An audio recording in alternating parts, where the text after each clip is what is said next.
L'invité de RMC Première. Docteur Frédéric Touzin, bonjour. Bonjour. Merci d'être avec nous ce matin. Frédéric Touzin, vous êtes chef du service de transfusion sanguine. Il y a bientôt 2 ans, je crois, on apprenait que des chercheurs avaient réussi à fabriquer du sang artificiellement dans leur labo. On en est où? Est-ce que l'espoir suscité se confirme?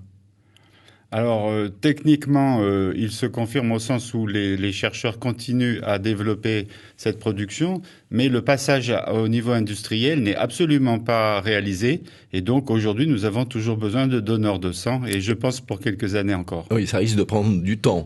Oui, beaucoup de temps, parce que produire quelques dizaines de globules rouges et quelques centaines de litres, ce n'est pas du tout la même artillerie, on va dire. Oui. Alors, en Calédonie, il y a toujours trop peu de donneurs de sang. C'est pas qu'il y a trop peu de donneurs de sang, mais on a besoin de faire connaître le don et d'avoir plus de donneurs différents afin de programmer des stocks réguliers de façon à pouvoir anticiper les problèmes hémorragiques graves qu'il peut y avoir, comme certains accidents de la route ou certains accouchements hémorragiques ou des grosses interventions chirurgicales, mais aussi donc faire appel en urgence à des personnes qui ont des groupes sanguins très particuliers pour lesquels on n'a pas forcément de grosses réserves à tout moment. Parce que les grandes journées d'information, les grandes journées où vous appelez les Calédoniens à se rendre au centre de transfusion sanguine, elles sont quand même... Il y a du monde qui se déplace. Oui, alors toute l'année, il y a du monde qui se déplace puisque le centre du don du sang est ouvert du lundi au vendredi et de 7h15 à 14h jusqu'au jeudi et de 7h15 à 12h les vendredis et veilles de férié, ce qui fait quelque chose comme 220 jours d'ouverture quand même. Et on prélève 7500 dons cette année. Donc il y a du monde. Donc il y a du monde, mais ça demande de faire connaître la chose. Il ne faut pas oublier que quand vous avez un ensemble de donneurs, cet ensemble ne reste pas fixe. Les personnes s'arrêtent de donner pour plein de raisons. Ils peuvent être malades, ils peuvent être passer la limite d'âge, parce qu'il y a une limite d'âge, ils peuvent quitter le territoire. C'est 60 Maintenant, c'est 70 ans, voilà. Oui. On peut donner jusqu'à 70 ans. Donc la veille du 71e, c'est très précis. Voilà, oui. Et donc, ce que vous souhaitez, vous, bien sûr, on le répète, c'est des donneurs fidèles, finalement, que vous pouvez contacter en cas de besoin. Absolument, c'est-à-dire qu'on peut avoir des donneurs qui se présentent spontanément pour la première fois ou dont on fait connaissance, par exemple, dans les lycées. Et après, ce qu'on souhaite, c'est pouvoir les fidéliser pour plusieurs raisons. La première, c'est qu'il est toujours bien pour nous d'avoir des donneurs réguliers. Et la deuxième, c'est qu'on connaît déjà leur groupe sanguin et qu'on peut donc convoquer en fonction des besoins dans chaque groupe sanguin. Car les besoins varient. Il y a des effets de masse qui font qu'à un moment, tous les patients sont du même groupe et il peut y avoir un trou de stock, si vous voulez, dans un groupe. Donc, on peut vraiment être plus précis en connaissant bien les donneurs. Et plus il y en a de connus, et mieux on peut faire face à la demande. On est déjà passé près de la catastrophe. On n'a jamais été en rupture de stock, si je peux dire comme ça. On a eu parfois des stocks très bas. Et effectivement, il y a eu deux épisodes qu'on pourrait dire très vite. Il y a eu, pour ceux qui se souviennent, il y a eu l'accident de car à Vaud, il y a maintenant une quinzaine d'années. Il y a eu beaucoup de morts, malheureusement, et beaucoup de blessés. Et on a vu partir la moitié de notre stock en quelques heures. Ça, c'est quelque chose qui reste dans ma mémoire. Et en juin dernier, on a fait une campagne parce qu'effectivement, nos stocks étaient vraiment très bas. Il y a eu tout un enchaînement de consommation absolument énorme. Et je voudrais rappeler que la consommation de sang, de produits sanguins par le système de soins, en 2015 sera supérieur à 2014, qui lui-même était supérieur à 2013. On a une idée justement des quantités, même si ça ne veut pas forcément dire grand-chose pour tout le monde, mais enfin c'est plus de 7000 poches de sang distribuées chaque année, oui. Donc en gros, si on voulait faire en litres, ça fait quoi? Les poches de sang, c'est quoi? 1 millilitre? C'est l'équivalent de ce qu'il y a dans un demi-litre de sang, à peu près. Voilà. Donc ça fait plus de 3000 litres de sang. Plus de 3 tonnes. Oui. Peut-être pas loin de 4 tonnes sang, donc tous les ans. Voilà. Disons que patient par patient, ça n'a pas d'effet. Si vous mettiez tout ça dans un ascenseur, dans un film qui s'appelle Shining, effectivement, ça a plus d'effet. Ça ferait une belle quantité. Mais bon, on n'est pas dans les films. Voilà. Non. Mais pour soigner les malades, c'est très bien. Le docteur Touzin, donc chef du service de transfusion sanguine, notre invité ce matin. Vous pouvez poser vos questions, vous aussi. Le 258 est à votre disposition pendant 10 minutes. L'autre actualité, docteur, sur ces dons du sang, c'est la polémique sur les exclus ou pas. Par exemple, la catégorie des gens qui sont homosexuels continue-t-il d'être exclus du don du sang? Rappelez-nous où est le problème. Alors, oui, en effet, il y a une exclusion, mais l'exclusion n'est pas sur les homosexuels. Et la législation, en fait, demande de ne pas prélever la catégorie de personnes qui ont des rapports entre hommes. Ça ne veut pas dire homosexualité. C'est simplement les rapports homme-homme. Je veux dire par là que on va pas remplacer les émissions de sexualité de votre station, mais les rapports sexuels entre hommes, c'est une chose qui est très précise, effectivement, mais ça ne s'assimile pas à l'homosexualité. C'est-à-dire qu'il y a des gens qui... Les femmes, par exemple, les rapports homosexuels féminins ne sont pas exclus. Ensuite, des personnes hétérosexuelles qui ont des aventures avec des hommes, ça, c'est exclu. Alors, pourquoi c'est exclu? Ce n'est pas pour des raisons de discrimination de comportement. Ce sont des raisons de statistiques, c'est-à-dire qu'il a été montré que cette population, les hommes qui ont des rapports avec des hommes, ont un risque bien supérieur aux autres de développer des maladies transmissibles telles que l'hépatite B ou le VIH, etc. Il constitue donc une population qui est à risque pour le receveur. Mais ce n'est pas la seule population qui est à risque pour le receveur qui est exclue. Donc, par exemple, ceux qui ont reçu du sang, on dit il est possible qu'en recevant du sang, on ait reçu un agent qu'on ne connaît pas, qui pourrait se transmettre dans longtemps, qu'on mettrait longtemps à diagnostiquer. Et donc, on coupe la chaîne potentielle de transmission en disant si vous avez reçu du sang, vous n'en donnerez plus. Il y a une troisième groupe de population qui est assez élevé en Nouvelle-Calédonie qui dit si vous avez rencontré le virus de l'hépatite B, eh bien, même si vous en avez guéri, vous ne pouvez plus donner votre sang. Donc on dit, si vous avez des relations avec des hommes, actuellement, vous ne pouvez pas donner du sang. Il n'y a pas de jugement moral. C'est ça qu'il faut bien comprendre. Et si on dit ça, c'est parce que c'est à risque et qu'on protège le receveur. Et donc, ce qu'il faut dire aussi, c'est que vous ne pouvez pas contrôler la qualité du sang que vous donnent les donneurs. Il n'y a pas de moyen. Alors aussi, on peut la contrôler parce qu'on a des tests extrêmement performants. Il n'empêche que, d'abord, nous ne sommes pas un centre de dépistage et que si vous pensez que vous avez pris un risque, il faut surtout pas aller donner son sang pour voir si vous êtes positif ou négatif. Il y a des centres de dépistage anonymes et gratuits pour ça. Ça ne les remplace pas.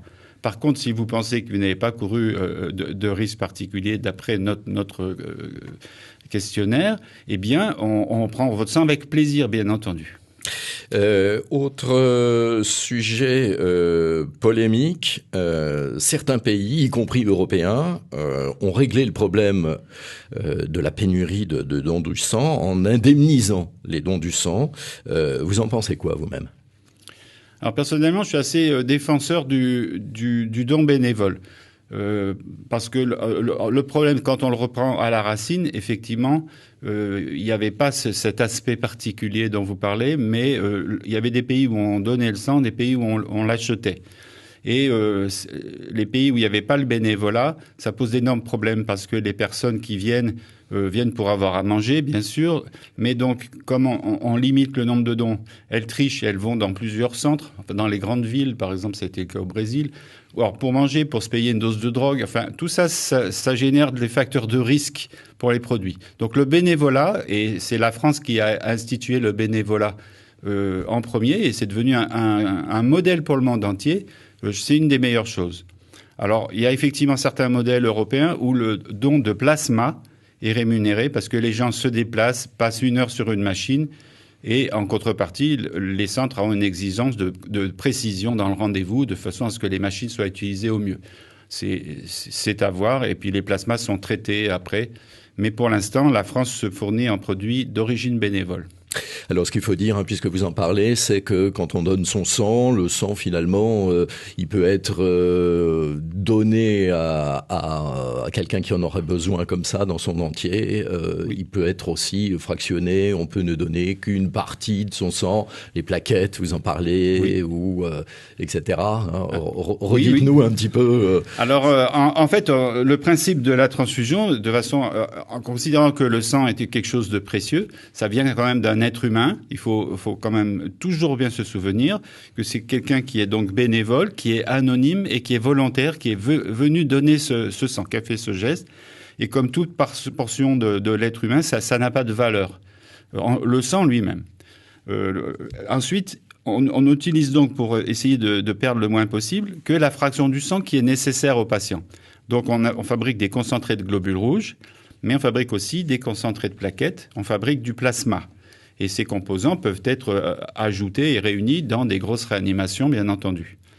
Après, ce sang a un coût de production, et donc le prix de tarif des produits sanguins est le reflet des coûts de production, et non pas du prix du sang qui n'a pas de valeur puisqu'il est donné. Et oui, il est donné, il est gratuit puisqu'il fait partie de l'être humain. Voilà. En tout cas, ici, en Calédonie comme en France.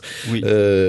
Pour revenir maintenant aux dons, votre idée à vous et puis à l'association des donneurs de sang, c'est donc de convaincre, et notamment les plus jeunes, pour qu'ils deviennent donneurs à leur tour. Vous vous déplacez suffisamment dans les lycées, dans les centres de formation, où est notre jeunesse? Alors oui, nous pensons que notre jeunesse, en tout cas qui peut donner du sang, je vous rappelle qu'il faut avoir 18 ans, majeur, il faut être majeur. Ouais. On pourrait très bien donner avant, mais le principe dit il faut être majeur, parce qu'il faut être volontaire, personne ne peut vous obliger, même vos parents, à donner votre sang, donc c'est un choix personnel. Et bien sûr, on va en collecte prélevée dans tous les lycées de la périphérie de la ville, de la périphérie, et parfois dans des lycées plus éloignés, comme à Bourail ou à Touault, Poindimier, etc. Mais le plus souvent, déjà, tous les grands lycées de la ville, il y a des collectes de sang, car ce sont les jeunes donneurs, les futurs donneurs que l'on trouve là. Ils donnent pour la première fois. Ils font un acte citoyen qui est parfois relayé par les professeurs dans les journées de citoyenneté. Et s'il y a bien un acte citoyen quelque part, c'est le don du sang, parce que c'est vraiment l'acte gratuit par essence. Et puis, il y a un lycée, par exemple, au Grand Nouméa, où ils ont une classe sanitaire et sociale, où là, ils font l'organisation du don, etc. On va aussi dans les grandes entreprises ou dans les grandes communes, etc. Enfin, il y a différentes zones, mais les lycées, ça, c'est sûr. Et puis des idées aussi à remarquer, c'est par exemple celle de l'association des donneurs de sang qui organise ce dimanche un rallye, c'est le 8e du genre. On peut plus s'inscrire, je crois. Oui, il est victime de son succès parce voilà. qu'en fait, ils ne peuvent accueillir que 25 équipes de 3 à 5 personnes. Mais ils font tout un parcours, alors qui commencera au doc socio-culturel de Païta dimanche à 7h30. Ils sont accueillis par un petit déjeuner, ils démarrent à 8h30.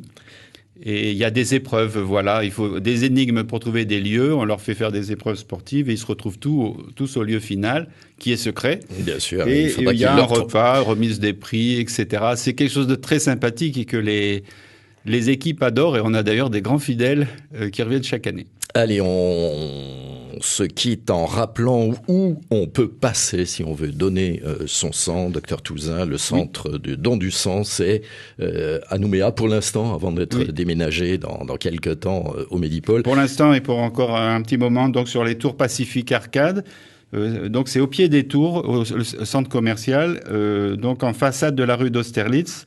Le centre est ouvert du lundi au jeudi de 7h15 à 14h. Et aujourd'hui, c'est jusqu'à midi. De férié, voilà, aujourd'hui jusqu'à midi.